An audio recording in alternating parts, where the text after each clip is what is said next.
السلام علیکم، میں ہوں اجاز شیخ۔ ٹرین کا سفر پوری دنیا میں ایک نہایت آرام دہ اور پرکشش سفر سمجھا جاتا ہے۔ ویسے تو سفر کے اور بھی ذرائع ہیں، لیکن ریل کے سفر کو شاہی سواری کہا جاتا ہے، اور اس کی وجہ ہے کہ اس کے سفر میں بہت سی سہولتیں میسر ہیں جو کسی دوسری سواری میں میسر نہیں ہیں۔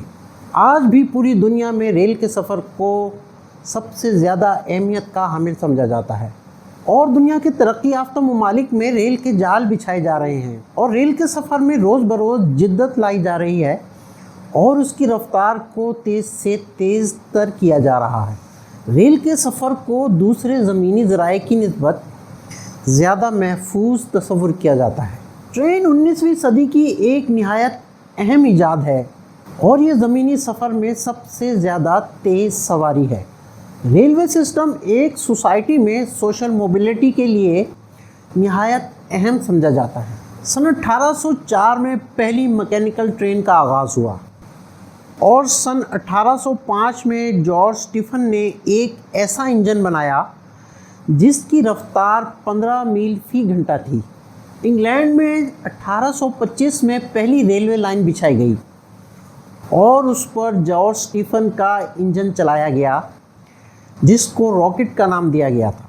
اس میں کوئی شک نہیں کہ ریل آج بھی دنیا میں سفر کا سب سے آسان، سستا اور محفوظ ذریعہ سمجھا جاتا ہے، اور یہی وجہ ہے کہ ترقی یافتہ ممالک میں high speed train network کو فروغ دیا جا رہا ہے، اور ان کو تیز سے تیز تر بنایا جا رہا ہے، اور اس میں چائنا سر فہرست ہے۔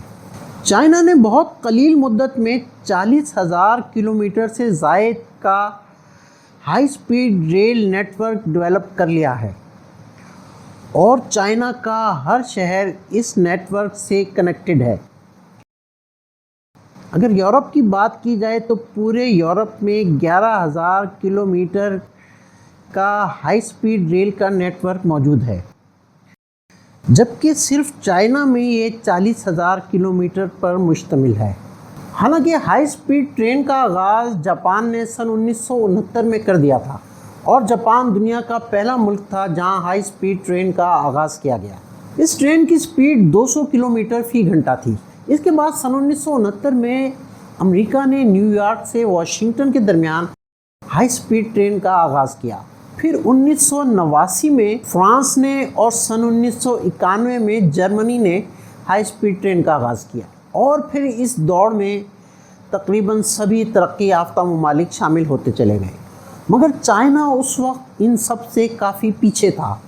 مگر سن 2013 تک چائنا نے تقریباً 13,000 کلومیٹر کا ہائی سپیڈ نیٹ ورک بنا دیا تھا، جو کہ پورے یورپ کے ہائی سپیڈ نیٹ ورک کے برابر تھا، اور سن 2023 تک چائنا نے تقریباً 42,000 کلومیٹر تک high speed rail network تشکیل دے دیا ہے۔ اور چائنا یہی نہیں رکا، بلکہ اس کا ارادہ سن 2035 تک اسے 70,000 کلومیٹر تک بڑھانے کا ہے۔ یہاں ہم بات کر رہے ہیں high speed railway network کی۔ ویسے اگر نارمل ریل کی لائن کو بھی اس میں شامل کر دیا جائے تو ریلوے لائن کا سب سے بڑا نیٹ ورک امریکہ میں ہے، جو 2,50,000 کلومیٹر ہے،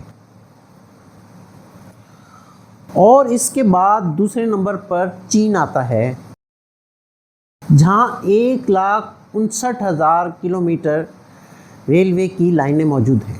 لیکن اگر ہائی سپیڈ ٹرین کی بات کی جائے تو اس میں چائنا پہلے نمبر پر آتا ہے، جہاں 42,000 کلومیٹر کا high speed railway network موجود ہے۔ چائنا نے دنیا کی سب سے تیز رفتار شنگھائی میگلیو ٹرین کا افتتاح بھی کر دیا ہے۔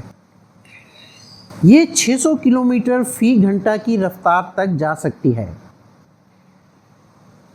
یعنی کہ کراچی سے لاہور تک کا راستہ صرف 2 گھنٹے میں طے ہوگا۔ میگلیو سے مراد میگنیٹک لیویٹیشن ہے۔ اس ٹیکنالوجی میں میگنیٹک فورس کا استعمال کر کے پوری ٹرین کو زمین سے اوپر اٹھا دیا جاتا ہے، اور اس طرح سے ٹرین کی سپیڈ کو بڑھایا جا سکتا ہے۔ میگلیو ٹرین میں سب سے اہم سپر کنڈکٹنگ الیکٹرو میگنیٹ ہوتا ہے۔ سپر کنڈکٹر ایک ایسا کنڈکٹر ہوتا ہے جس کی ریزسٹنس 0 ہوتی ہے، یعنی کہ ایک دفعہ اگر اس میں کرنٹ دے دیا جائے تو پھر وہ اس میں ہمیشہ رہے گا، اور اس میں کوئی پاور لاسز بھی نہیں ہوتی کیونکہ اس میں ریزسٹنس 0 ہوتی ہے۔ مگر اس کے لیے جو ٹیمپریچر درکار ہوگا وہ ایبسولوٹ 0 کے قریب ہوتا ہے۔ اس مقصد کے لیے سپر کنڈکٹر کو نائٹروجن گیس مسلسل فراہم کی جاتی ہے۔ میگلیو ٹرین کا میکینزم کس طرح کام کرتا ہے، اس پر ایک تفصیلی ویڈیو میں بعد میں بناؤں گا۔ اس کے علاوہ چائنا ہائپر لوپ ٹیکنالوجی پر بھی کام کر رہا ہے جو کہ میگلیو سے بھی زیادہ تیز ہے۔ ہائپر لوپ سسٹم ہوا کے پریشر سے کام کرتا ہے اور اس سے چلنے والی ٹرین بند شیشے کی ٹیوب میں چلے گی۔ چائنا نے اعلان کیا ہے کہ وہ اس کی سپیڈ کو 1000 کلومیٹر فی گھنٹہ تک لے کر جائے گا، جو کہ ایک ہوائی جہاز کی سپیڈ سے بھی زیادہ ہوگی۔ ایک نارمل پیسنجر پلین کی رفتار 900 کلومیٹر فی گھنٹہ ہوتی ہے۔ چائنا اسی پر اکتفا نہیں کر رہا بلکہ اس نے 3 اسٹیپ آف سپیڈ پلان دیا ہے جو کہ 1000 کلومیٹر فی گھنٹہ، دوسرے اسٹیپ میں 2000 کلومیٹر اور تیسرے مرحلے میں 4000 کلومیٹر فی گھنٹہ ہوگا۔ جی ہاں، 4000 کلومیٹر فی گھنٹہ، جو کہ ایک بوئنگ 737 سے 4 گنا زیادہ سپیڈ ہوگی۔ اب اگر پاکستان کی بات کریں تو پاکستان میں ریلوے کا آغاز قیام پاکستان سے تقریباً 1 صدی پہلے 13 مئی سن 1861 کو کیا گیا، اور کراچی سے کوٹری 169 کلومیٹر ریلوے لائن کا آغاز کیا گیا اور پھر اس میں اضافہ ہوتا چلا گیا۔ اس وقت یہ نارتھ ویسٹرن ریلوے کہلاتا تھا۔ 1947 میں جب پاکستان آزاد ہوا تو اس کا نام بدل کر پاکستان ویسٹرن ریلوے اور پھر اس کے بعد پاکستان ریلوے رکھ دیا گیا۔ کہا جاتا ہے کہ بر صغیر کو انگریز کی فوج نے نہیں بلکہ ریلوے نے فتح کیا۔ ریل سے پہلے ہندوستان کا ہر علاقہ ایک جزیرے کی مانند تھا اور ایک عام آدمی 10 سے 15 کلومیٹر سے زیادہ دور نہیں جاتا تھا۔ نوکریاں اور رشتہ داریاں بھی قریبی علاقوں میں کی جاتی تھیں۔ ریل کی پٹڑی نے ہندوستان کو ایک لڑی میں پرو دیا۔ اب کسی دوسرے شہر جانا کوئی مسئلہ نہیں رہا تھا۔ ہندوستان میں سن 1905 میں ریل کے ذریعے 20 کروڑ مسافروں نے سفر کیا اور 1946 میں یہ تعداد 1 ارب سے تجاوز کر گئی۔ 1 ارب سے مراد ہے کہ ایک سال میں 1 ارب ٹکٹ فروخت ہوئے۔ انگریز سے جہاں ہمیں انگریزی زبان، بیوروکریسی نظام، افسر شاہی نظام ورثے میں ملا، وہیں یہ ریلوے کا نظام بھی ملا۔ آزادی کے وقت ہماری ریلوے لائن 8500 کلومیٹر سے زائد تھی جو انگریز چھوڑ کر گیا تھا، جو اب کم ہو کر 7800 کلومیٹر تک رہ گئی ہے۔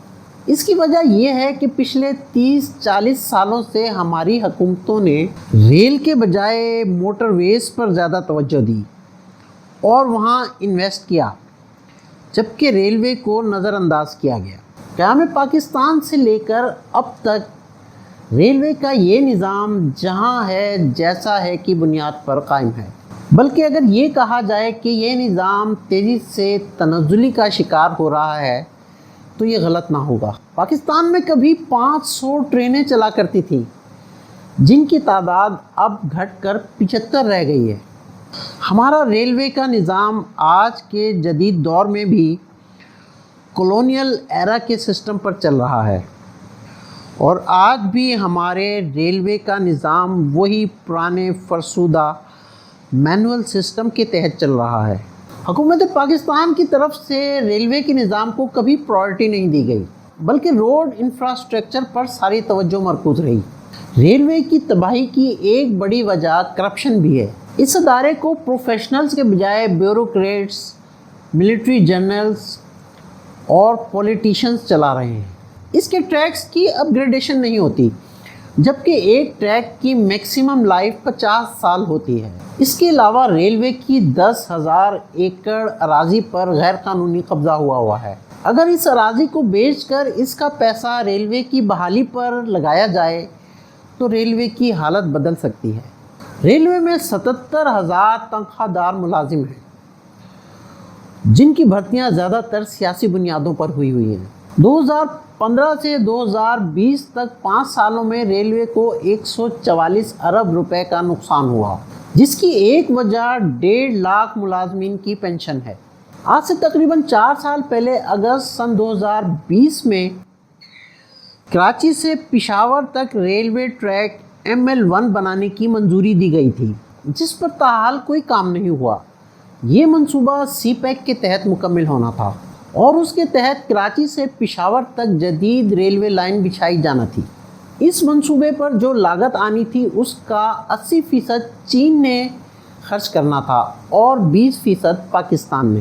اس منصوبے پر $9.2 بلین کی لاگت آنا تھی، مگر بعد میں پاکستان نے اس کو کم کر کر $6.8 بلین کر دیا، جس پر چین نے کافی اعتراض اٹھایا، اور یہ پروجیکٹ آج بھی صرف کاغذوں کا حصہ ہے، جس کی ایک بڑی وجہ پاکستان میں غیر یقینی سیاسی صورتحال ہے۔ اب دوبارہ اس منصوبے کو $10 بلین کی منظوری دے دی گئی ہے اور چین بھی اس پر راضی ہو گیا ہے۔ کہا جا رہا ہے کہ چین کے ساتھ پاکستان میں بلٹ ٹرین چلانے پر بھی بات ہو رہی ہے۔ فی الحال یہ ML1 ٹریک پر ہی چلے گی اور اسے مکمل کرنے میں 7 سال کا عرصہ درکار ہوگا۔ پہلے مرحلے میں کراچی سے سکھر تک کام ہوگا۔